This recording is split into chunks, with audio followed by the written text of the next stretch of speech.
Dear student, myself Jitendra Verma, Assistant Professor, Government College.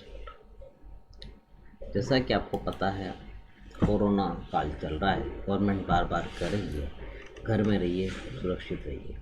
तो इसी क्रम में हमने टीचिंग का ये मोड गवर्नमेंट के इंस्ट्रक्शन के हिसाब से अपना रखा है और हमने सिलेबस का एक यूनिट पूरी कर रहे हैं। इस क्रम में हम ये दूसरी यूनिट शुरू कर रहे हैं, जिसमें क्लासिफिकेशन हिस्ट्री ऑफ एंजियोस्पर्म ये लेंगे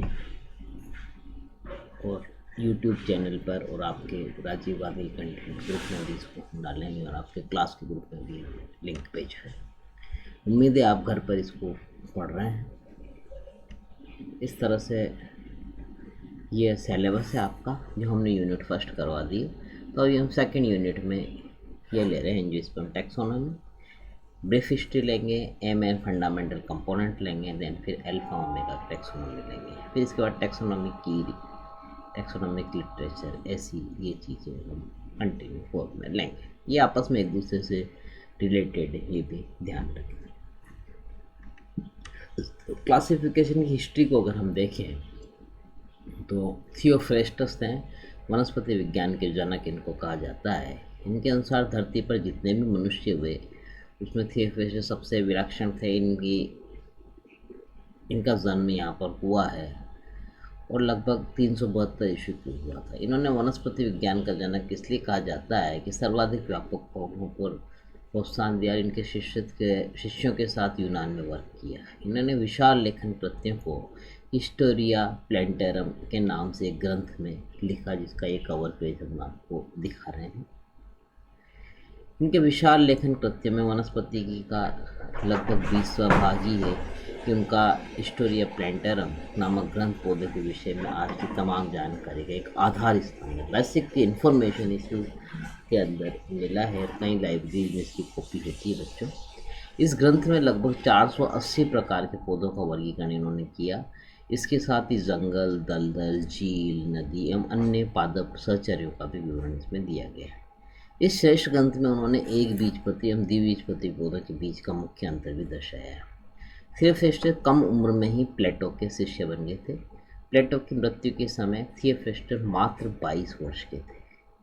इसके बाद ये पहले तो एरिस्टोटल के विद्यार्थी रहे और बाद में उनके मित्र और सहयोगी शिक्षक बने। मरने के बाद एरिस्टोटल ने अपनी तमाम पांडुलिपियाँ, पुस्तकें और वनस्पति उद्यान की वसीयत थियोफ्रेस्टस के नाम से कर दी है। उस समय ये 48 वर्ष के ही थे।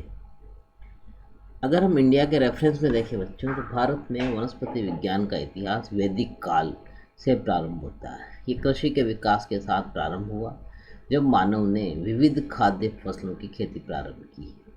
उस युग के साहित्य में कई ऐसी तकनीकी शब्द उपलब्ध हैं जिन्हें पादपों एवं पादपांगों के वर्णन हेतु उपयोग किया गया था। साथ ही हमें आर्थिक दृष्टि से महत्वपूर्ण पादपों के वर्गीकरण, आकारिकी एवं शारीरिकी के बारे में भी विस्तृत वर्णन उपलब्ध हो गया था। पादपों का अध्ययन औषधीय, कृषि एवं उद्यानिकी के संदर्भ में किया गया।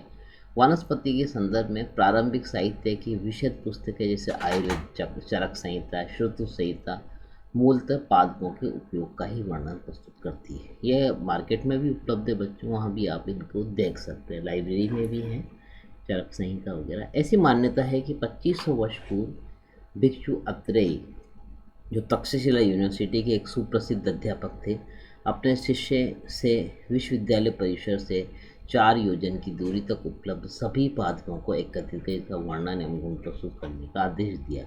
धन्वंतरी, नागार्जुन, अग्निवेश, जातुकोण, भेला, हरित जैसे गणमान्य शिष्यों का औषधीय पादपों के संदर्भ में ज्ञान अत्यंत उच्च कोटि का था। पारशर द्वारा रचित वृक्ष आयुर्वेद पादपों के जीवन के संदर्भित वैज्ञानिक आधार को समाहित किए हुए एक अच्छे प्रारंभिक ग्रंथ था, जो निसंदेह वनस्पतिक प्रशिक्षण एवं चिकित्सा संबंधी अध्ययनों का आधार बना। इन्होंने पादपों की विभिन्न श्रेणियों का आवंटन, उसके आकारिकी, शारीरिक, मृदा के विभिन्न प्रकार की प्रकृति एवं गुणवत्ता तथा देश में वनों का वर्णन किया, वितरण विस्तार से दिया है। इनमें पादपों की तुलनात्मक आकारिकी को ध्यान में रखकर निर्मित वर्गीकरण पद्धति भी उपलब्ध है। In India, history of botanical science dates back to the Vedic period. It starts with the development of agriculture People undertook cultivation of various food crops. In the literature of that period, several technological terms are available. Plants were studied in relation to medicine, agriculture, and horticulture. The early treatises on the botany, like the Ayurveda, Charak Samhita, and Sushru Samhita, were therefore primarily utilization. It is said to be more than 2500 years ago. तो आयुर्वेद की महत्व बच्चों, आप अभी corona phase में आपने देखा होगा कि कहीं जगह आयुर्वेद का लार्ज स्केल पर यूज हुआ है, तो उससे फ़ायदे भी हुए हैं, बीमारी का फैलना भी रोका है। तो इस वजह से ही आयुर्वेद का आप देख सकते हैं कि कितना महत्व है और काफ़ी लोगों को फ़ायदा है। गवर्नमेंट का तो आयुर्वेद डिपार्टमेंट है ही सही, कई प्राइवेट सेक्टर में भी herbal industry, Ayurvedic industry flourish हुई है। तो इसलिए आयुर्वेद का अपना महत्व है। और प्लांट बस ये है कि वो सीधी फॉर्म में यूज लेते हैं, प्रॉपर प्रोसेसिंग से यूज लें तो उसका एक्यूरेट भी इफेक्ट होता है। और क्योंकि बायोलॉजिकल प्रोडक्ट है इसलिए इसका लेस साइड इफ़ेक्ट भी होता है, पूरी तरह कंज्यूम होता है, सिंथेटिक नहीं। ये इसके बेसिक यूज़ भी है। One of the earliest work dealing with the plant life in a scientific manner is the Vriksha Ayurveda, compiled by the Parashar, even before the beginning of the Christian era, and which formed the basic of botanical teaching and medical studies in ancient India. The book deals with the categorization, morphology, and anatomy of the plant, nature, and properties of the soil types, distribution, and description of forest in the country. A system of classification based on comparative morphology of plant is also available in this work. This system of classification was considered much more advanced than any other system proposed anywhere in the world before the 18th century. Many families were clearly distinguished as to be the recognizable today. The taxonomy is the science of naming and classification of organisms.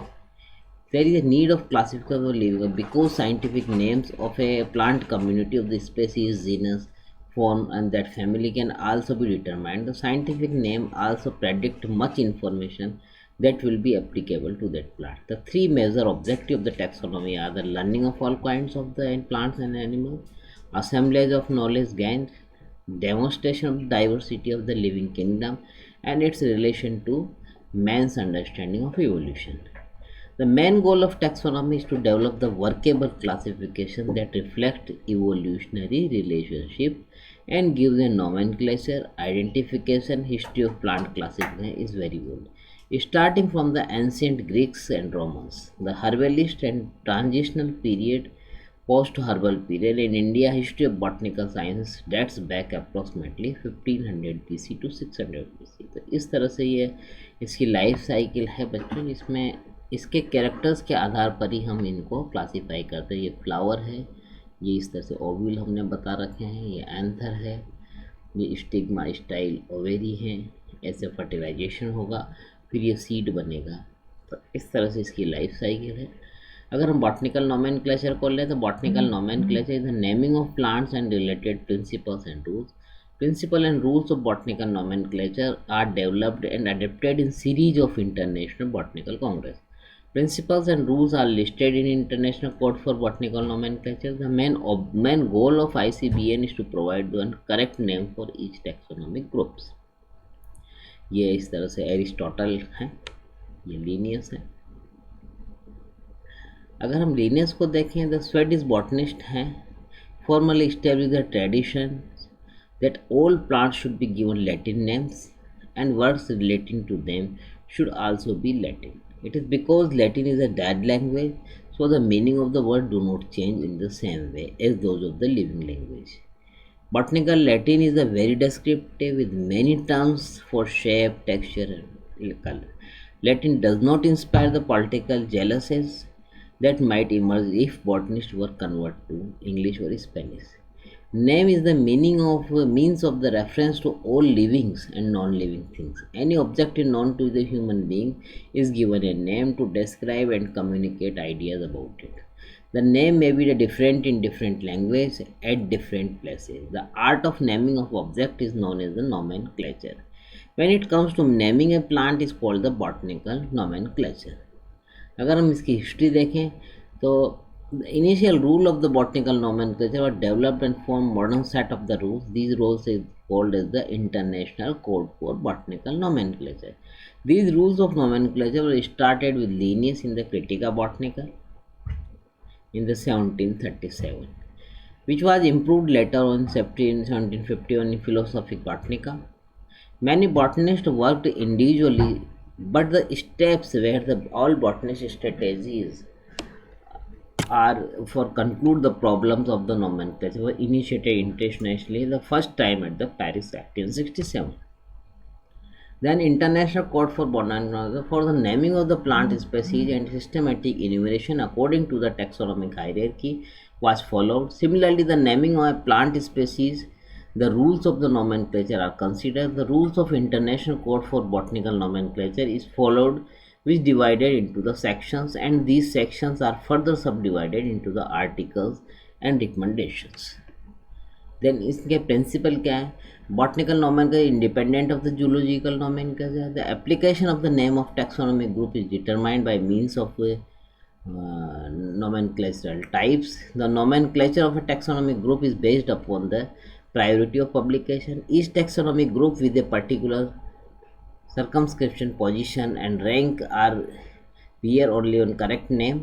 Scientific names of plants are treated as Latin regardless of their origin. Plant nomenclature is an important part of the taxonomy which deals with the determination of the correct names to be applied to known plants.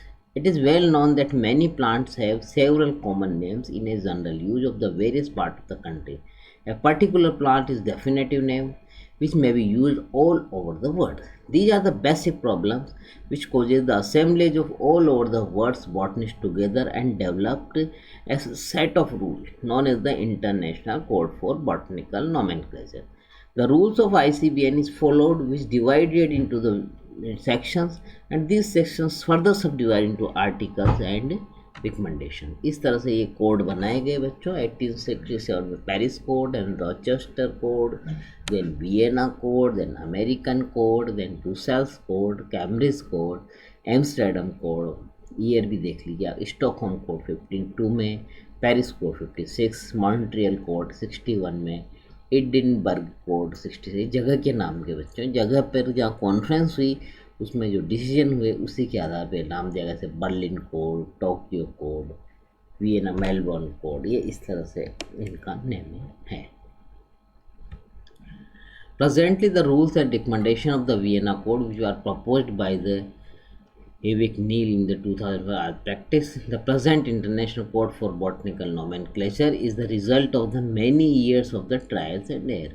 In 56 edition of the code were detailed instructions of the step taken when any change appears necessary. It is interesting to note that during the last 3 and 4 international botanical congresses, there have been but a few changes, except perhaps in the rearrangement of the codes and in some less important point of nomenclature. The ICBN is based on the Linnaeus own Philosophia Botanica when he lays down the main points of nomenclature in the form of the principles. The code is divided into the 3 clear parts: principles, rules, and recommendations. In addition, there are a few interesting appendices. The principles are basic points on which the code is based. They do not give detailed rules about the nomenclature, but they show the main ideas that have guided the compilers of the code and should be kept in view of any botanical attempt to publish a new taxon. The taxonomic literature reveals 3 types of the classification: artificial, natural, and the phylogenetic. Pre Darwin phase में इस तरह का था, post में इस तरह के classification आए जो हम लेते हैं एंगलर, प्रिंटर वगैरह के. बेंथम का क्लासिफिकेशन लार्ज स्केल पे बच्चे यूज ले रहे हैं हम इंडिया में. This system of classification of seed plants presented by Bentham and Hooker is well developed natural system, इस बुक में दिया गया और ऐसे ऐसे उसका डिस्क्रिप्शन है जो कि हम डिटेल में बाद में अगली क्लासेज में भी आपको लेंगे कि किस तरह से इन्होंने क्लासिफिकेशन दिया है. ये बेंथम एंड हुकर है.